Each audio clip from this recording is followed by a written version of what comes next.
साक्षी अणासने yes Marathi news मध्ये आपलं स्वागत। आताच एक बातमी हाती येते, पाहूयात सविस्तर वृत्त। महाराष्ट्रातील पदवीधर मतदारसंघाच्या 4ही जागांची निवडणूक जाहीर झालेली असून त्याची अधिसूचना काल निघालेली आहे। महाराष्ट्रातील मुंबई पदवीधर, कोकण पदवीधर, नाशिक शिक्षक मतदारसंघ तर मुंबई शिक्षक मतदारसंघाच्या या 4ही जागांच्या निवडणुकीसाठी आचारसंहिता लागू झालेली आहे।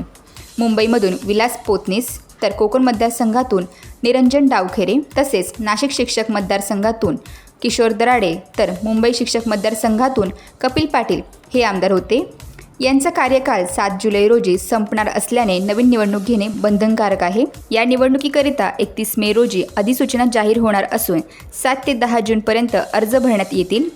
यानंतर 12 जूनपर्यंत उमेदवारांच्या माघारीसाठी मुदत देण्यात आलेली आहे। तर 26 जून रोजी सकाळी 8 ते दुपारी 4 पर्यंत मतदान घेण्यात येणार आहे। नाशिक विभागातील शिक्षक मतदारसंघाच्या या निवडणुकीसाठी 1 जुलै रोजी मतमोजणी होणार असून 5 जुलैपर्यंत निवडणुकीची प्रक्रिया पूर्ण होणार आहे। लोकसभेच्या धामधुमीमधून कार्यकर्त्यांना या 4ही विभागात उसंत मिळेल असे दिसत नाही। पदवीधरांच्या या मतदारसंघाच्या निवडणुकीमध्ये पुन्हा एकदा वातावरण तापलेले दिसणार आहे। येस मराठीसाठी ब्युरो न्यूज, नाशिक।